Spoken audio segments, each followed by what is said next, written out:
go. Okay, hello. Ich heiße Karl. That's the limitations of my German. You stop there. I think he wants this first, so let him go and then we'll. Yeah. Yeah, I'll need a computer, thank you. So yeah, welcome to this workshop with Scott and me. Scott will be running the show, but I'll be in the background helping with the technology and yeah, probably looking at some swings as well once we get to that part. I thought I'd just go quickly through the setup Stefan has here. So he started with the top plate and 3 cameras. Top plate, I don't know if you can see this, but this is the balance plate. And when he was ready, he called me. I want to have the motion plate, so I basically just ordered a force plate for him, so they're connected together like a sandwich. Yeah, that was quick. It builds up a bit more than the balance plate, which is 3 centimeters. Now it's 9.5 in total, so we had to build like a small platform. But they did a great job, and I think me and Niels we basically ran within like 1 hour. That was super easy. How many of you have seen the balance plate in action before? Right. Just go down here.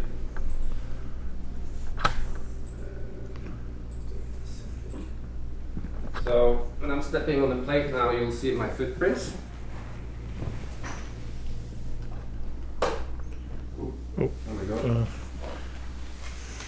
And you'll see the pressure distribution. Can you put on the lights off again, please? You'll also see the stance width, and if you pay attention now, if I move my pressure to the outside of the foot or to the inside, like I'm physically in the same place, but this really affects how the measurement is between the both central pressure points in each foot. He's got 4 cameras, one there, one there. There's the ceiling one, and we've got one back there, and they're all synchronized with the force data and the pressure data. So this setup measures at 1,000 hertz. That's like frames per second. I can't clap that fast, so it's super accurate. For golf, it probably, I mean, you could have gone away with 200 probably, but I mean, we don't want to compromise on accuracy, so we went with the best, which is the vertic plate. I picked up that somebody has been or is using Smarter Move. I don't want to talk about the competition much. All I want to say is that we are the pioneer company when it comes to ground forces, and I think you, Scott, was the first biomechanic who put people on your force plates at the university to measure swings. And you have to be really careful with what type of information you digest. Ours is scientifically backed. I mean, we have documentation. There's a lot of opinions out there. Like they offer solutions based on small data sets that has not been verified in a large population, which is important. So everything we give you today, and also what you'll see in the software in terms of PGT or averages, it's been tested and verified. If you have any questions about SwingCatalyst, the product, the setup, after the seminar, I'll shoot everybody an email, so you have my contact info and we can take it from there. But you know what they say, if you have to ask, you can't afford it. They say that in Germany as well. That's a joke. You can start out with like a 2-camera system, that's easy, and you can add to it. That's the thing with SwingCatalyst. Like Stefan did start with the balance plate, and then a year later he added the force plate, or if you want to get into the dual plates, you can start with dual force plates, like Martin did, and then add the dual balance plates on top. But I guess you would have added the motion plate if you could have added balance plates at the beginning as well. Yeah, so you would have gone from the top stuff from the beginning, if you could. Yeah, not a surprise. As with photography or recording video, your cameras are only as good as the light you give them. You can have super cameras. If you have bad lights, you'll get bad images. So if you can hit that switch down there, please. Yeah, you need shades. But now we have super light, which gives us really good information about the, in terms of video, of the club and bullet impact. And this is something I see people don't want to spend money on. They think it's not important. And but I'll show you once we start to record swings that it is super important to have good light, or else you'll be in trouble. Any questions before we start? Alright, so just quick background on SwingCatalyst. It is actually a Norwegian company. It's owned by a company called Initial Force. Which is Do you need the light? no, we can turn it off. It's Initial Force is from Trondheim. Trondheim is the city in Norway with the scientific university, the most advanced. And back in 2006, they were looking at force plates to measure ski jumpers, which makes sense. Yeah. And they founded the company and they started working with it and like really crude software. And luckily, one guy on the board recognized that this could be actually interesting for golf because he played golf. And as we know, golf is a slightly larger market than ski jumping. Probably in Norway, Austria, and Germany that do it. So, and they have like 10 athletes each. So what we did actually get funding from something called Innovation Norway to get going, and we built a ski jumping system, which is installed in Oslo. And once we started pursuing golf, we needed a good software, and we couldn't find it.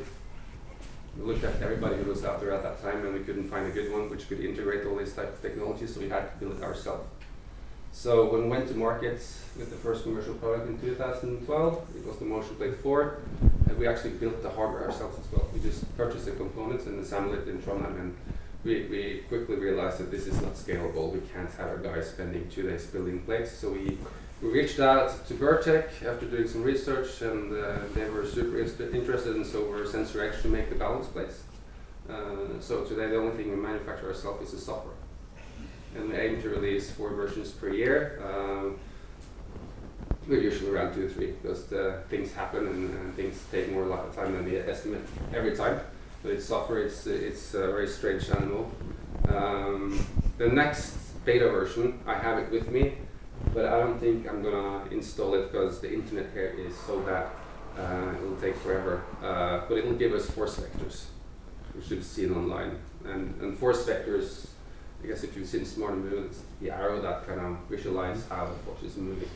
So you'll have that in the next update. So that's something to look forward to. And even though we don't manufacture our own hardware, we have a patent and the know-how to combine pressure and forces. So nobody else can do that with us.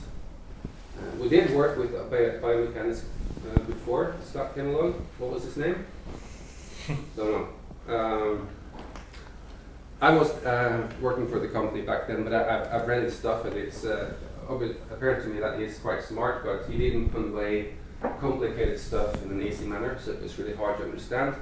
And in that sense, Scott has been brilliant.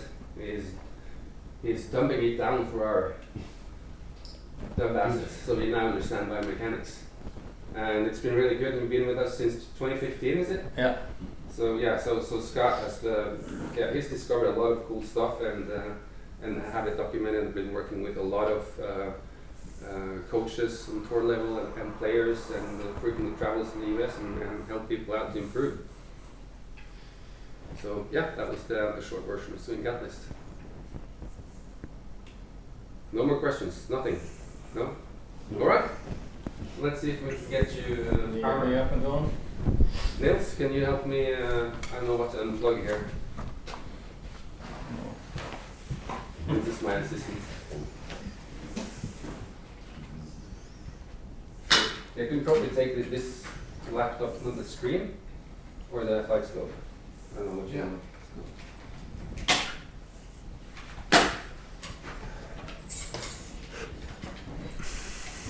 I think you need the laptop in here. Wenn die da reden, in der anderen Kabine habe ich den Nevo Plus mit dem Pro Package. Marlene besitzt den Trackman, das ist ein 217er Flightscope noch von der alten Kategorie, der jetzt zum Beispiel nicht eine Kamera drin hat und Spitzen- und Nackentreffer als solches identifiziert, aber irgendwie haben wir ja auch noch immer noch Augen und müssen nicht immer nur auf die Zahlen gucken. Und wenn dann da 46 Grad offene Schlagfläche steht oder so, dann weiß man ja schon ein bisschen Bescheid. Ne? Also ich habe jetzt neulich einen Schlag gemacht auf dem Schiff, die haben noch so einen anderen Simulator, das ist der größte Hook des Jahrtausends, der landete 438 Meter hinter mir. Ja, ich meine, wenn ich schon mal einen schlage, dann muss das ja einer sein. Ne? Also der Mevo Plus habe ich drüben am Gang auch so stehen. Und Karl überlegt, dass der, oder nicht überlegen, die sind dabei, das in die Software zu integrieren, sodass man den auch nutzen kann. Und das ist natürlich eine preisliche Alternative, wenn man Trackman nicht braucht, um damit Video zu machen, was wir ja nicht brauchen. Ne? Und wir haben alle drei Geräte schon mal nebeneinander gestellt und das haben wir ja auch bei unserer kleinen Gruppe mal gemacht. Joachim ist raus und hat die Bälle gemessen. Wir hatten dann einen Trackman und einen Flightscope nebeneinander stehen. Ich bin ganz überzeugt davon, wie auch immer präzise die Werte von Trackman sind, aber die Unterschiede sind super marginal. Und ich glaube, es geht darum, dass du jedes der einzelnen Systeme so oder so verstehst. Aber ich würde jetzt überlegen, wenn die Mevo hier integriert haben, den dann für einen neuen Mevo mit einem neuen Mevo Plus zu ersetzen. Das etwas größere Gerät. Mit dem Pro-Package da hast du auch deine 28 Daten und statt 20.000 2.500. Dann kriege ich meine Frau vielleicht auch mal wieder dahin, dass sie Ja sagen kann. Okay. Okay. Cody. See if this is working. I don't think it is. Lecker dürft ihr euch natürlich mitnehmen. Ne? All right, thank you for having me. It was a long day yesterday. Started my day in Little Rock, Arkansas at 6 a.m. on Sunday morning. And flew to Chicago, and then I had a 8-hour layover, and then I flew Chicago to London, and I had another 5-hour layover, and then I flew to Frankfurt, and then I waited for Carl for 2 or 3 hours. Then we got on the train and came here, and then we went to a little barbecue. So I'm not working at 100% right now, but that's okay. We're good. So has everyone gone through the level 2 certification online? You have? Nobody else has? Okay, a couple of people. No? I looked upon it, did not yet make the test, but okay. 2 times. Okay. I printed out. What I do all your. I print them out with a screenshot, and then I put them in a Word document for myself, so I can always. So everybody who signed up for this course has access to it for free, right? Like, in addition to this, so please do it. So a lot of the stuff that I'm going to go through today is in there. But I think doing lectures is okay. Like, it gets you some information, which I think is great, but you really don't learn how to use this till you get your hands dirty and you do lessons. Like, you get in there and you people hit and you analyze what's up on the screen and you give them some drills to do, or you decide what kind of changes you might want to make. And so that's going to be the more fun part, I think, but we'll go through some basics of SwingCatalyst. Carl talked a little bit about our different products. I really like the system because they are additive. They kind of add on top of each other. So we have some people that start off with 3 cameras or 2 cameras and the software, which is, I mean, how much is the camera, Carl? It starts at 750 euros. So 750 euros, and then the software, so for, I don't know, 5,000 euros or so?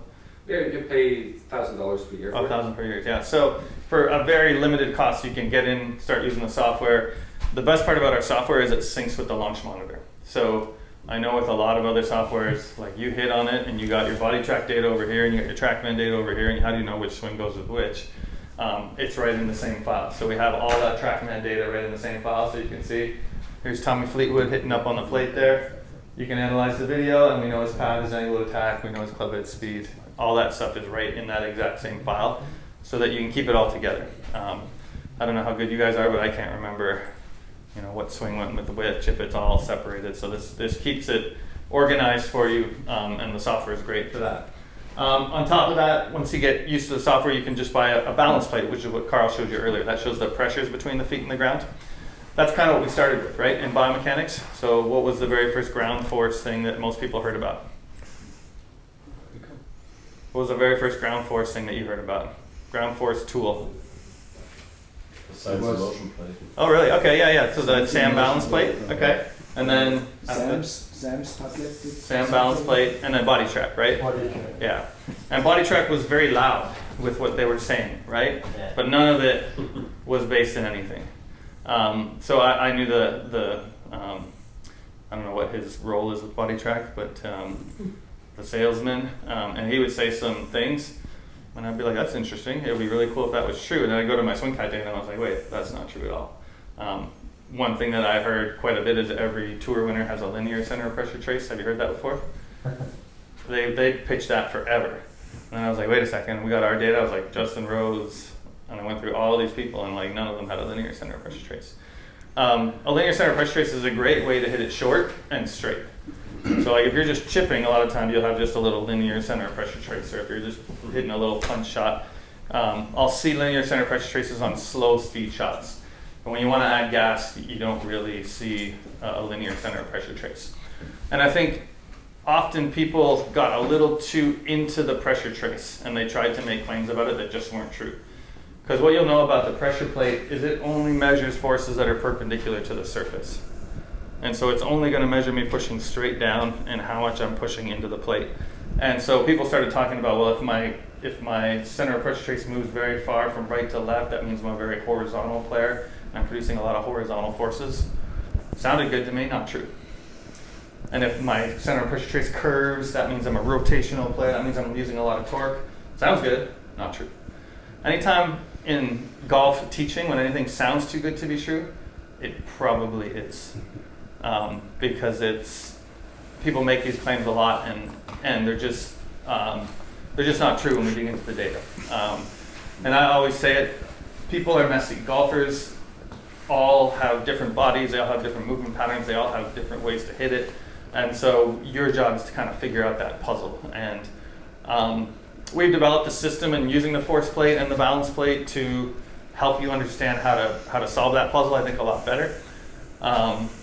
But it's not as simple as some people make it look. So it's relatively simple now. I believe we got to the point where you can make some pretty simple decisions based on what you see on the force plates.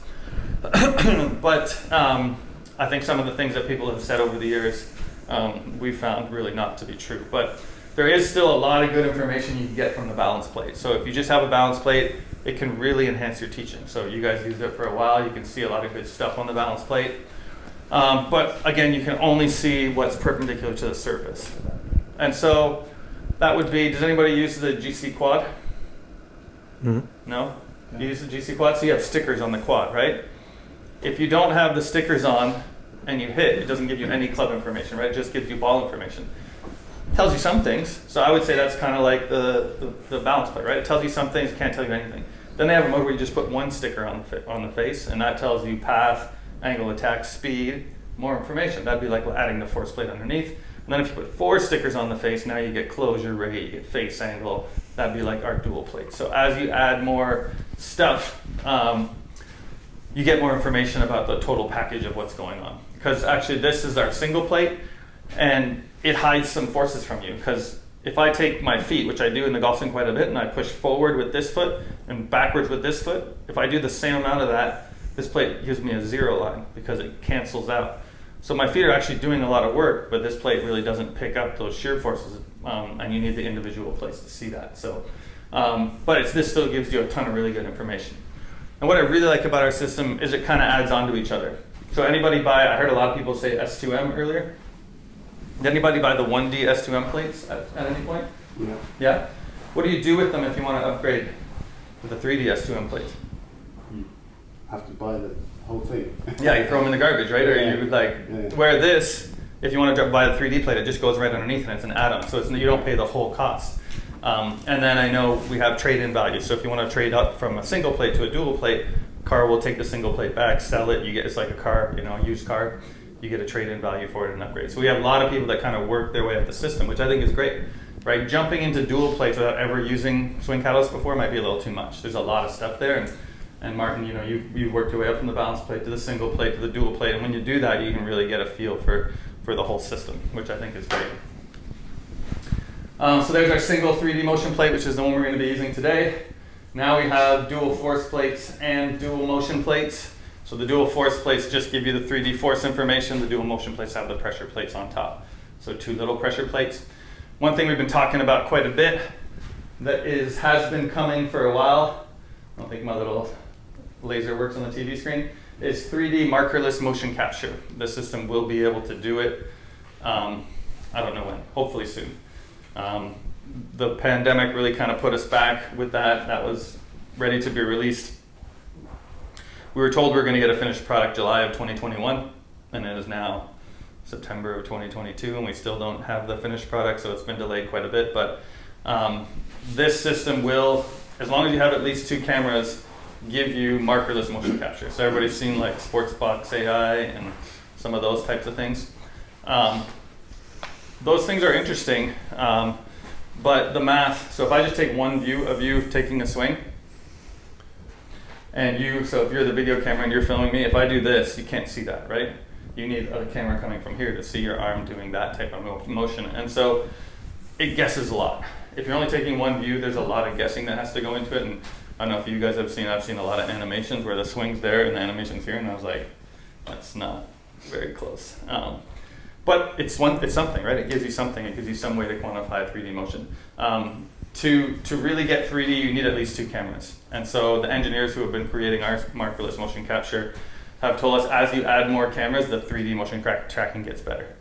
Because we've tested it against a markered system. So if I put all those dots all over me and I go in a lab and I swing, and I have the markerless and the markered, well, the markered is my gold standard, and I want to see if I can get that from markerless.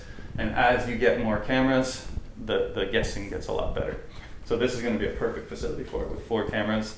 That's the best you can possibly do, and you're going to get 3D markerless motion capture. And that is the ultimate goal, is to have a 3D representation of the human body in space, so we know where all your segments are in space. We know where the forces are in that same space, and then we can help understand how you're producing the motions you're producing. So a lot of people talk about the center of mass, how important it is to track the center of mass. Has anybody done the level 1 training, SwingCatalyst? Mm-hmm. What's the difference between center of mass and center of pressure? A lot of people get this off or get this wrong often. Anybody tell me that? What is the difference between the center of mass? When I'm just standing straight, my center of pressure and my center of mass would be in one line. But if I move, for instance, with my body to the left and I have a different way of, then my center of mass is moving and my center of pressure, and they're moving differently. Okay, and sure. And if this that measures center of pressure and not center of Good. mass. So that does measure center of pressure and not center of mass. So that'll tell you where your center of pressure is. You can guess right now where your center of mass is by just looking at where the person's belly button is, right? So if their belly button is here and the center of pressure is forward, that tells you some things. If their belly button is here and the center of pressure is forward, that's a completely different situation. So what you need a motion tracking system to tell where the center of mass is, because you have to track all your segments in space and figure out where they balance around, which is generally somewhere around your belly button.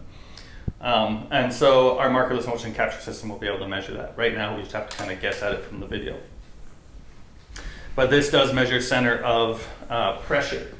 And one thing I do with a lot of players, especially younger players or people that don't hit it very far, is I try to really get them to understand how to move pressure independent of mass. That's important. Let me actually switch back to the system here and see if we can get you to do that really quick. Who wants to try this?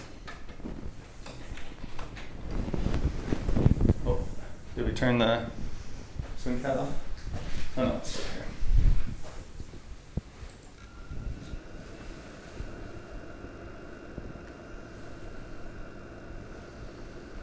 All right, I need a volunteer. Who wants to hop up? Okay, hop up on the plate. Übrigens, was ganz lustig ist, die Leute, wenn sie hier alleine drin sind, legen sie den Ball da drauf und jetzt haben wir normalerweise ein Schild. Wo ist er denn überhaupt? Ich glaube, das ist kaputt gegangen. Kaputt gegangen. Aber warum ist es dann wieder da?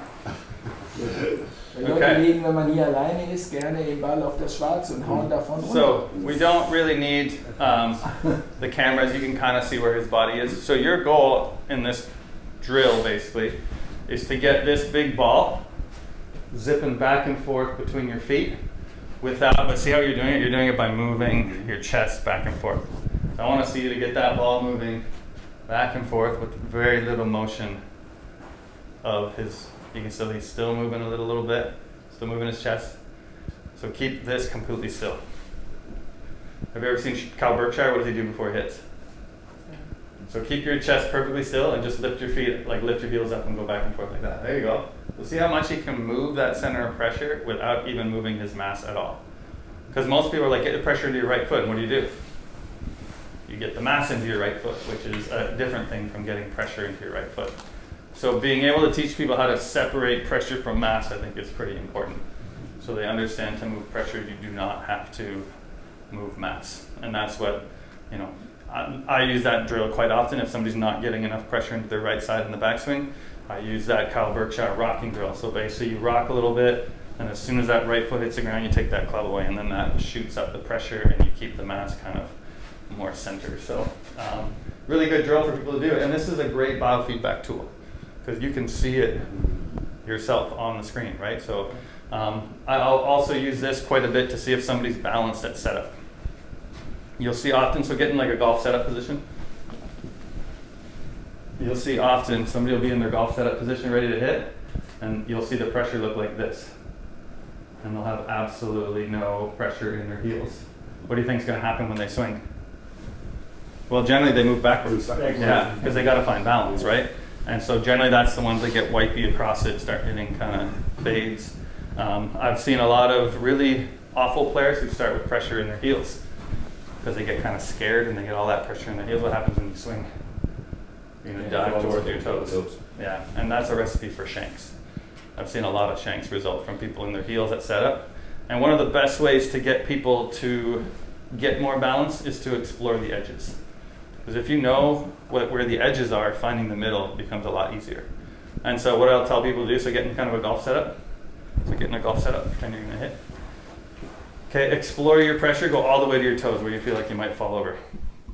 Okay, go all the way to your heels where you feel like you might fall over. Okay, now find 50% between those two. And so you see now we got red. His left foot is a little bit more in the heel. There you go. Okay, so we're a little bit more balanced that way. So that's a really good drill for somebody who is unbalanced at setup. And it's something that not a lot, you can't see that quite a bit just from the video. Like they'll set up and you're like, it looks good. And then you look at the pressure like, wow, there's nothing in their heels or nothing in their toes.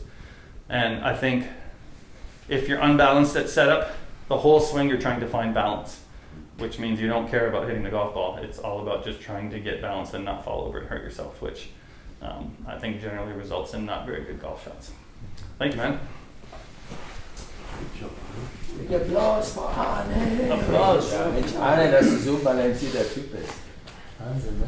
Ja, das wusste ich schon. Du bist die Ruhe selber. All right, so this is all the information that the balance plate gives you, and there's a lot of good stuff here. A couple things that I think this gives you that other pressure companies I don't think give you is we have the individual foot center of pressure right here and right here, and we draw this thin gray line between them. And so what I find is generally somewhere around club parallel on the way down, because we know that's where Dr. Kwan tells us that's where we establish our functional swing plane. So once the club gets here on the way down, you've basically told it what it's doing, and it's going to do that through impact. And so if I get to about club parallel on the way down, and I'm in my trail foot heel and my lead foot toe, that would mean this center of pressure goes into the heel, this center of pressure goes into the toe. Which way is that line going to point? It's going to point out to the right. Which way do you think swing direction is most likely going to go? If I'm here, most likely it's going to go out to the right. And what if I'm the opposite? What if I come into that and I'm toe and heel? Now most likely that swing direction is going to go left. And so any good golf teacher has a bunch of tools in your toolbox to alter swing direction, but mainly they are, move the club this way, flatten it out, do all these things. But now you have a pressure way to alter swing direction as well. And I think the best golf teachers that I know are the ones that have the most tools in their toolbox. Because not every time, like the same drill that fixed the guy earlier today is not going to work on somebody later today. You have to be able to have a bunch of different tools. And so being able to, being able to alter swing direction with pressure is a pretty powerful tool, I think. Also, one point in the swing that I look at quite a bit is this point right here. So the maximum amount of pressure that the person gets into their trail side is super important. We've tested some of the best players in the world.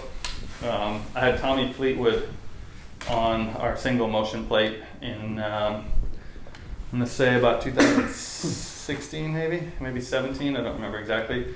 But he had just in June, when he shot like 62 at the US Open, like he was playing really well at that point, and he got on our plate. And I asked him to hit 3 full swing, like not punched, just normal full golf shots with his pitching wedge, 3 normal full golf shots with his 6-iron, and 3 normal full golf shots with his driver. And that point, how much he gets into his right side was within 1 or 2% on every single one of those 9 shots. Probably why he's so good. To me, it doesn't make a lot of sense why you get your wedge in your hand and you're like 60% into your right side, you get your driver in your hand and you're 90% into your right side. That is a completely different movement pattern. And you gotta be pretty good to be able to control different movement patterns. So we might as well dial that in. And obviously if you are trying to punch one, or you're trying to hook it or fade it or do something fancy with it, that will change, obviously. But if you're just trying to hit a normal stock full shot, it's a good way to test whether, and what I generally find, if I have a good player in, and let's say the wedges are at 75 into the right side and the driver's at 75 into the right side, but it's 6 irons at like 95 into the right side, I'm asking, like, what do you struggle with? You're like, oh, my mid irons suck.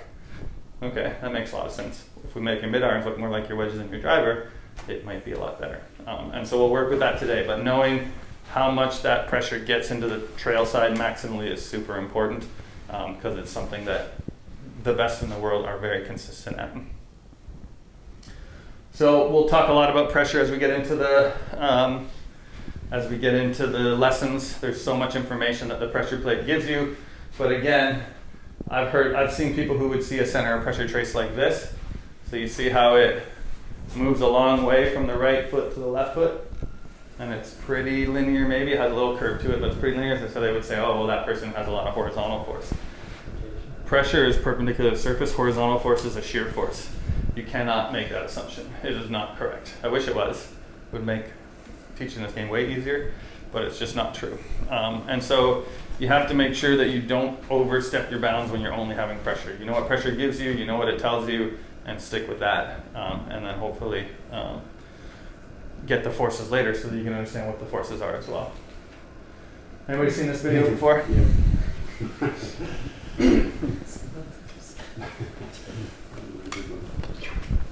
I like this video. It's world known. I know. So, everybody when they watch this video, they see the feet slip, right? And him fall down and go into the ice. One thing that most people don't notice is where's his low point on this shot? Yeah, right, right. He hits it a foot fat, right? That makes a lot of sense to me when I understand my kinetic sequence. So what we found on this plate, and I think it's one of the closest things to a universal truth in the golf swing, is that the way good players use the ground is they go horizontal first, they go torque second, and they go vertical third. So they go from right to left horizontally, and then they rotate, and the last one is that vertical or jumping force. The vertical or jumping force is a great way to shallow out the club and not stick it in the ground a foot behind the ball. And you see he slipped on his torque force, right? When he went to rotate, that's when he slipped, so his feet aren't on the ground anymore, so he can't produce vertical, so he sticks the club in the ground a foot behind the ball. So that being said, how many people ever work with somebody who's hitting it consistently fat? Everybody, right? It happens all the time. And then vertical is a good way to allow people to get it less steep and not stick it in the ground a foot behind the ball.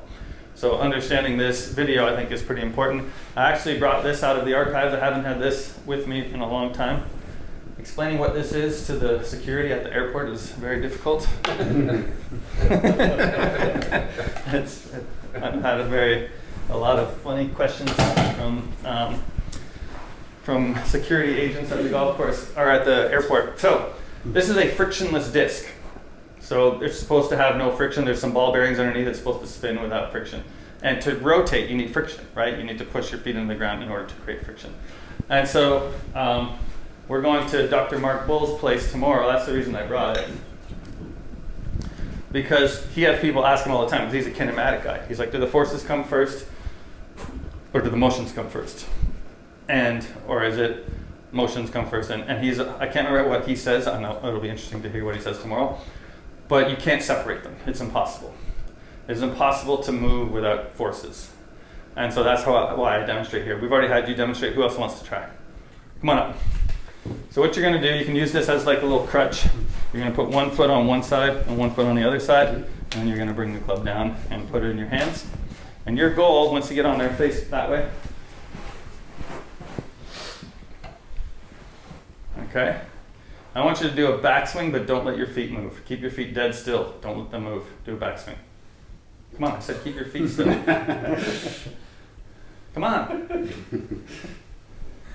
It is impossible. Yeah. Mm-hmm. Impossible for him to move his upper body in this direction. He's an English guy. I don't care. I don't care if you're English, German, French. This is physics. With the German, nothing moves. You want to try?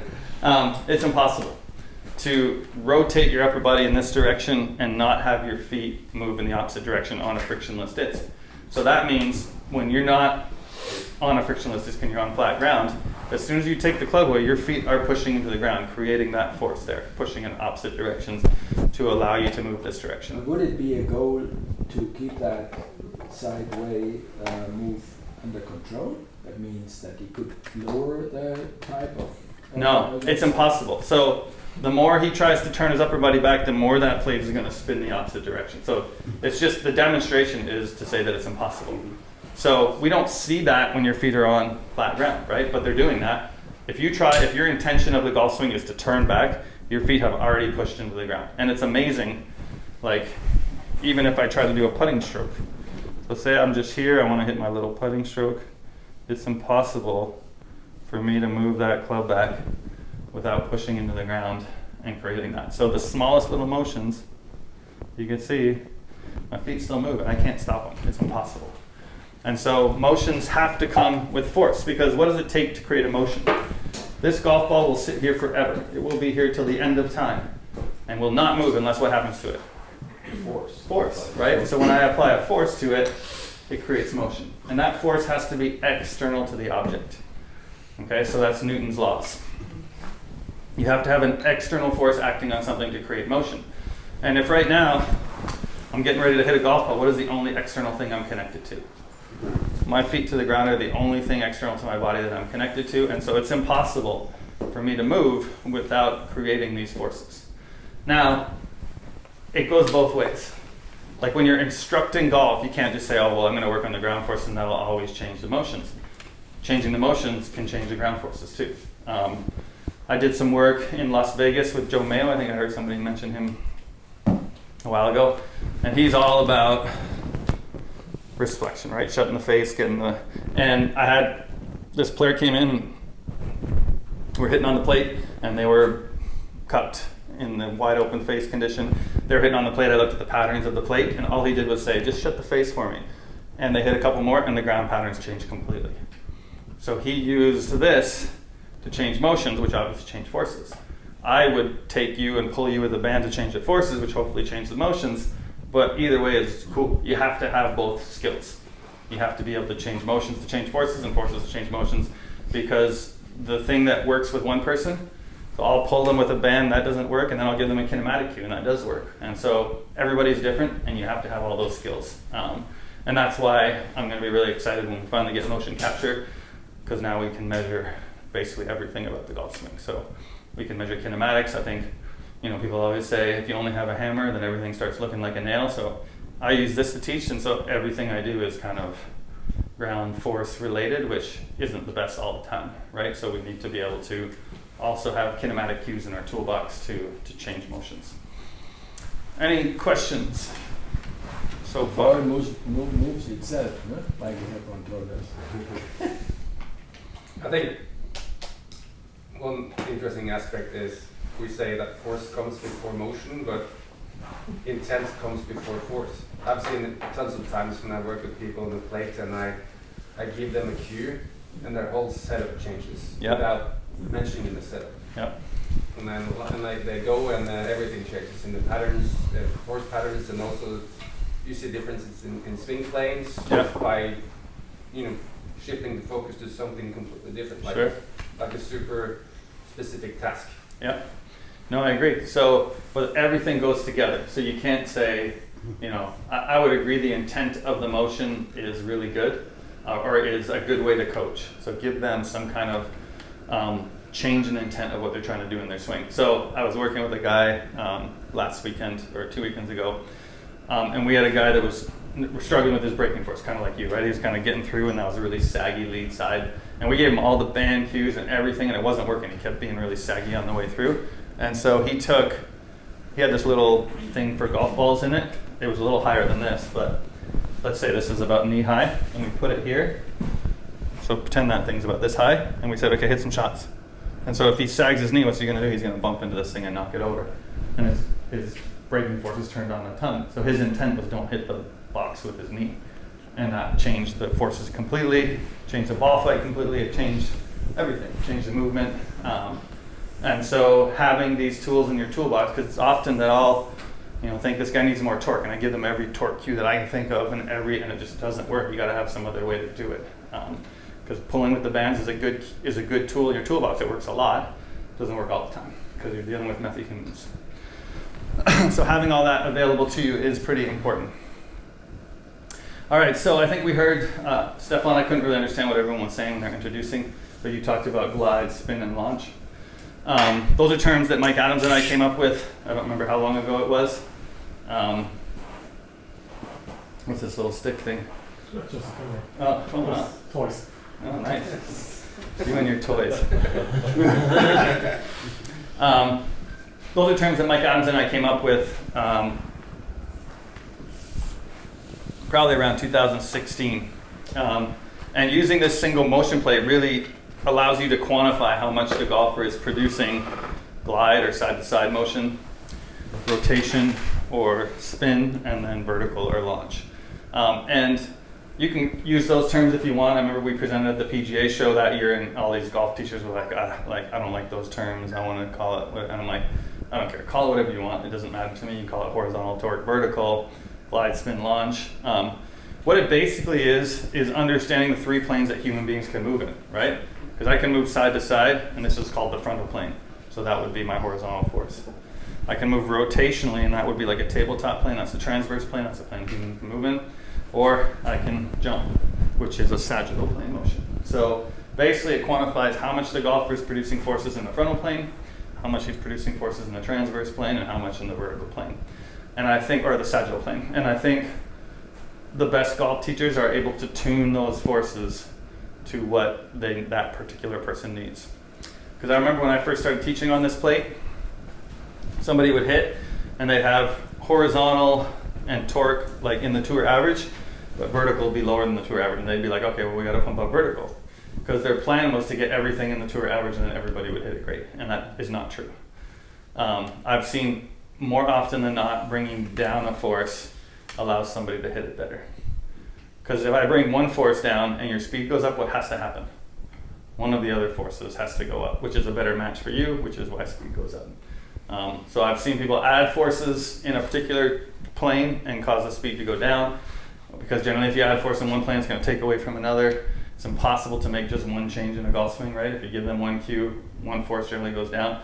Generally what I find, the horizontal and the torque are like trade-offs. As I add torque, I get less horizontal. As I add horizontal, I get less torque. And so tuning those things to the particular player, I think is really important. And making sure that those things match their pressure shift, I think is really important too.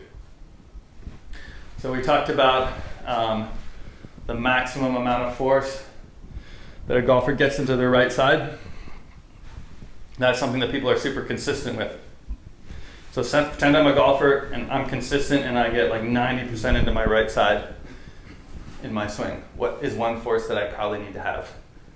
Horizontal, right? Because if I'm 90% here and I got to get back to hit it, I got to go there and get it. So a good match would be a big pressure shift, 85, 90%, and a lot of horizontal force. If I stay stacked on my lead side, so if I take it back and I stay stacked here where I'm, maybe 50-50 or maybe 60-40, then I got to go up, right? That's the only way to hit it. And so a lower pressure shift, like below 75, needs to have a lot of vertical force. And then if you're in the middle, that's where we need torque. So if you're around 80, that's where we need torque. So watching those matchups on the force plate, and if there's mismatches, fixing them is pretty important. And that's where if there's a mismatch, you don't know which way it goes, right? So pretend I have 90% into my right side, but I have a really low horizontal force and a ton of vertical. Well, do I get them stacked on their lead side and you keep using the vertical, or do I add some horizontal and try to turn down? You don't know, right? So you have to have some way of assessing that golfer and figuring out what their dominant pattern is. And so what we've talked about quite a bit, and I think it highly correlates with Mike Adams' idea of posting styles. So everyone's taken, or many people taken Mike Adams courses? Yeah, a lot of people. So Mike, when he does his testing, he'll put a club across the top of your thighs, and he'll hold your head, and he'll say turn back, like do a backswing. And he says there's basically 3 ways you can do it. You can turn into your right side, he would call you a rear post. You can turn to your left side, he'd call you a front post, or you could stay very centered, he would call you a center post. But there's been multiple times where I've done that test with somebody, and they did that motion, and I was like, I don't know, what the heck is that? It's hard because it's your eye, right? It's just a guess. And I haven't done the research on it, but my intuition or my hypothesis would be that test is not very reliable. So if we had all of you guys independently, so if I put somebody on here and so there's 2 ways you can do reliability. You can do different rate of reliability. So if I have somebody on here and everybody's outside and one person comes in, watches them do it, has to say front, center, rear, then leaves, and the next person comes in. Looking at if you all get the same answer is an idea of reliability. Another test to do reliability is day to day. So if you did a person today and he left and he came back tomorrow, do you get the same answer? I would argue probably, I don't know. It's hard to say. I mean, maybe Mike Adams will get the same answer all the time because his eye can see things that some of us just can't see. But I like numbers rather than eyes. So I don't like to guess and say, I think it's this. I like to see a number. And so there's a couple of different assessments that we've developed, and I'm kind of altering them all the time. We developed one where you hit some shots, so you hit shots with your feet together, 1 foot back, the other foot back. That's one that we can play with today. We got another one now, which I call kind of the helicopter rotation test, where we look at pressures on the ground, and I really like that one now. I've been using that one the most. It takes way less time than hitting the shots, and I think it gives us some really good information, and we'll talk about why when we get into the lesson part. So the first force we measure is the horizontal force, the side-to-side force, the frontal plane force. And you'll notice this is Justin Rose. With most really good players, you can see right around the top of the backswing, it ramps up to a peak here. And then just before impact, it's going to ramp down to a negative peak. So you can see you have a positive and a negative peak. And Justin Rose being a very centered player, you can see how this and this are kind of the same shape. You can see the area under this triangle and the area under that triangle are pretty similar. So that means he's absorbing all the energy that he's putting in there. So if you look here, when you see the positive spike on the horizontal force, it means that the golfer is pushing down and away from the target, and the reaction force are pushing that golfer up and towards the target. So a positive spike is pushing away from the target and having the ground push you towards the target. I've been teaching with these arrows, like my lectures, I've been using these arrows. These are from my lab in California, my biomechanics lab. Because I think being able to visualize these arrows is really important for you to understand what these things mean. So that's why I've been using them forever. I did my first SwingCatalyst level 1 using these arrows in 2015. And right after that, I went to our CEO and I said, we need to get these arrows in the software. And we're now in 2022. So 7 years later, and they're coming. I've seen them. They exist. They're coming. It's in the next data. They're coming very soon, which I think is going to really help you guys as users to really understand these graphs and to get in. Some people really like graphs, some people don't. Some people like the animations a lot better. But you have to be able to see when you get a positive force there, that means those forces are pointing this way, which means they're pushing in that direction. And the negative force is right around impact when those forces turn around and then act the opposite direction. And so you'll see a lot of people who lack that negative force. They lack that negative force because they kind of glide through it like this and they get that saggy lead side, and that doesn't transfer the energy to the club. You have to stop your body to allow that energy to kind of get transferred. So horizontal breaks are super important. This is a characteristic pattern of Justin Rose.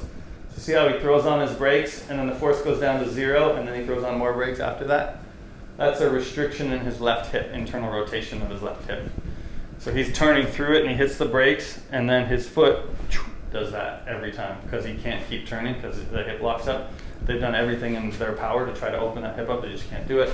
And so that's a characteristic pattern of his swing, is that little hitch. So if you see that, that's most likely their internal rotation restriction in the lead side. And I know his team has worked on that a ton and not been able to change it. I think it's a structural thing. It's just nothing you can do about it. So, and it's after the ball's gone. Did So Rory move back? his was more a rotational move back. So his wasn't a lateral move back. His was a spin backwards. So that's the That's the next force. And so the most horizontal braking force I've ever seen is in Kyle Berkshire, who's the longest hitter and the fastest swinger on the planet. So that tells me if you want some speed, getting some of that horizontal braking force is probably a good thing. So, because now this peak is much lower than the upper side? Or why do you Well, braking? I mean, he puts this, so the way that he does things, and if you look at the area under the curve, he's putting a lot of energy into the ground before he even takes the club away. And so this negative, he probably cancels out this negative about here. So you have to look at the area under the curve. So this area kind of cancels out around here. So it's this area that he's braking with this area. And this just putting almost 40% of your body weight in horizontal braking forces is ridiculous. I mean, we'll get you guys on here there earlier, and I'll bet you most of you will be like 10, 12%. And so his ability to slam on those brakes, I think, is what really creates speed. That's good. I got a question. I had Martin Borgmeier Yeah. on my plates, Yeah. and Robin Horvath. He's also a very good long driver. Yeah. And what I think was really different was how they created the force Mm-hmm. and what they told me what they tried to do. Yeah. So I think Martin is much more into the scientific approach. Yeah. So he worked a lot with the guy from UK, I forgot his name. Lee Cox, yeah.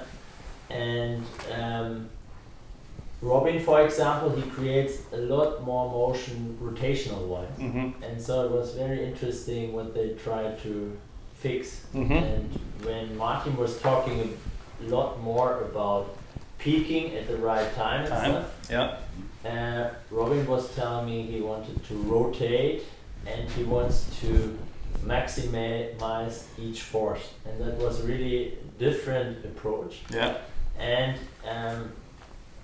what do you think about difference when long driving? I think, is it true that they should maximize each force? Yeah. And the players we work with, they should play in that pattern because it's much more important to be Yeah. I consistent. think it's a completely different skill, right? Yeah. Long drive, the grid's like about as wide as this, and you have to put one of them out there out of 6 to be world champion. You could hit 5 that go off the planet, and 1 goes in the middle, and you're world champion. So that's a completely different skill from golf, where if I hit 5 off the planet and 1 down the middle, I'm a 40 handicap.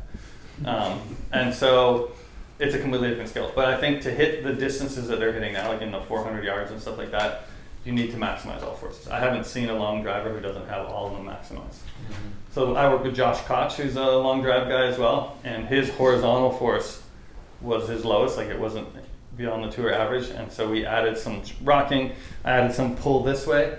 So when he took it back, I pulled him this way and it kind of knocked him off balance. He's like, oh, I gotta learn how to get into that foot and go this way. That added a couple miles an hour, got the force up. And so I do believe that with a long driver, from what I've seen, maximizing all forces is the goal for sure. Yeah. But then once you have them all maximized, timing is super important as well. So I think Martin already had them maximized, and then he's on to timing next. And that's, I mean, he's pretty smart. good. Yeah, he is. But I think sometimes they can go down the wrong road.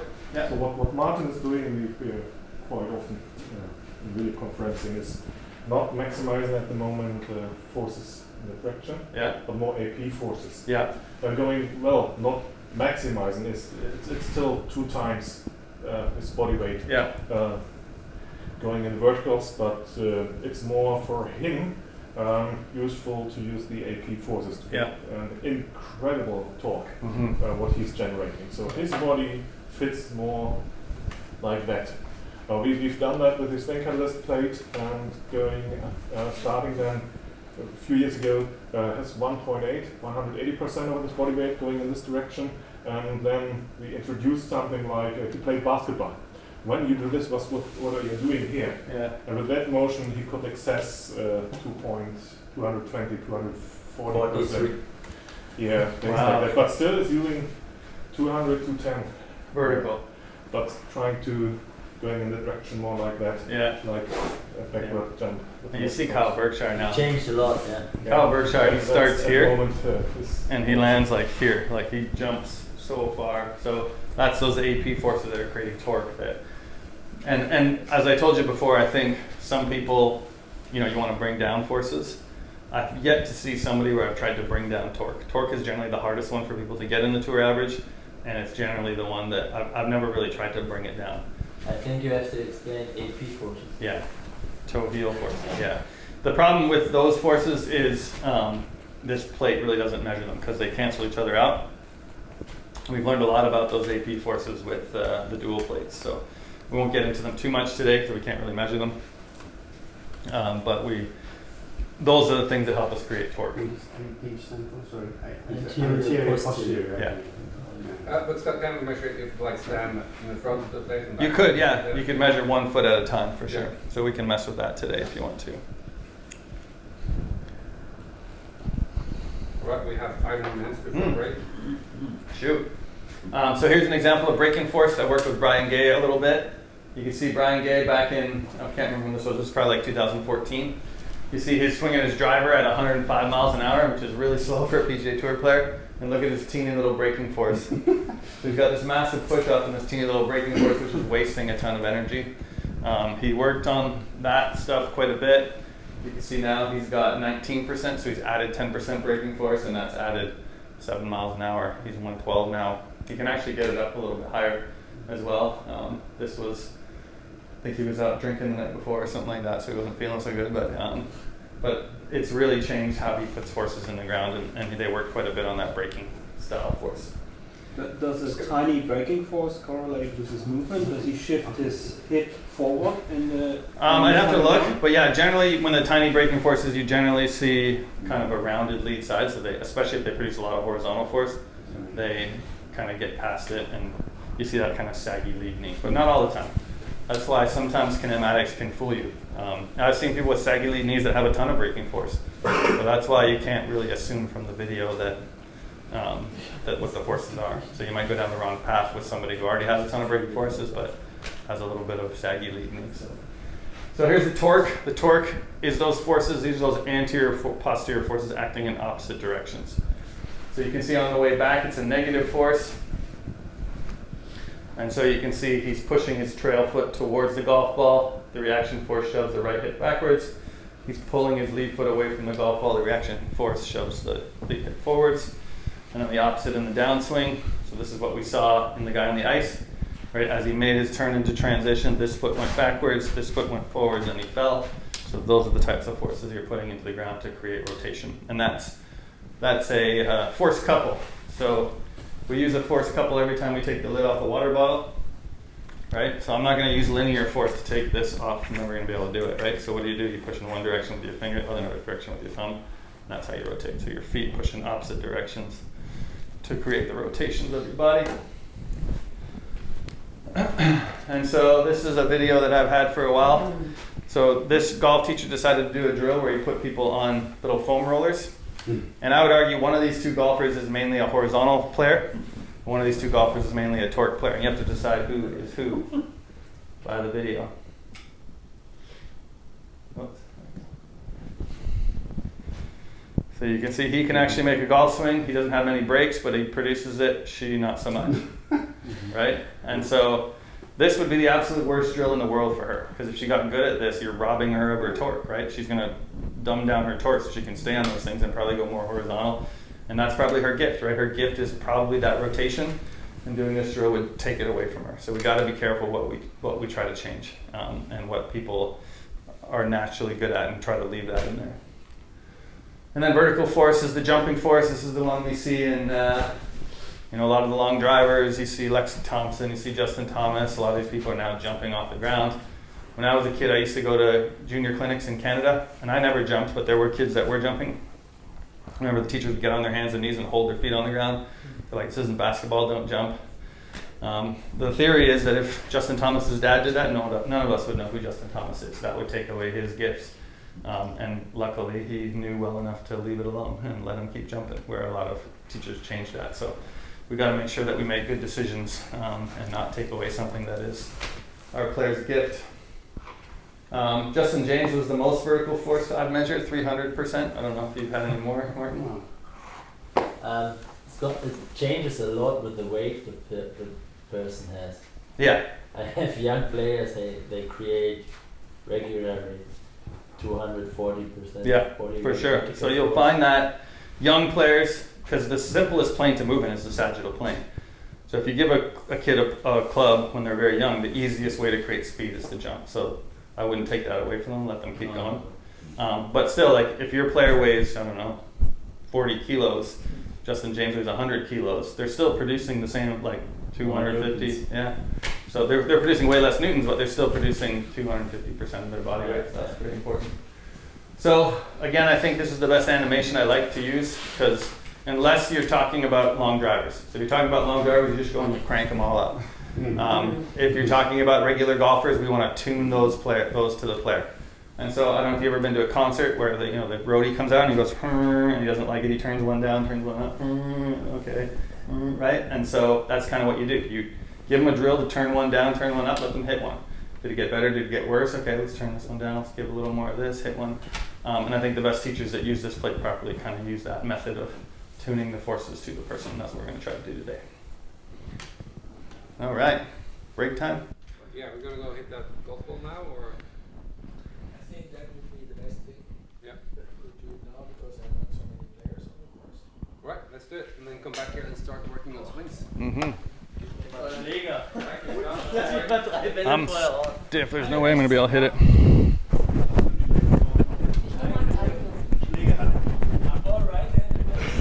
What's that?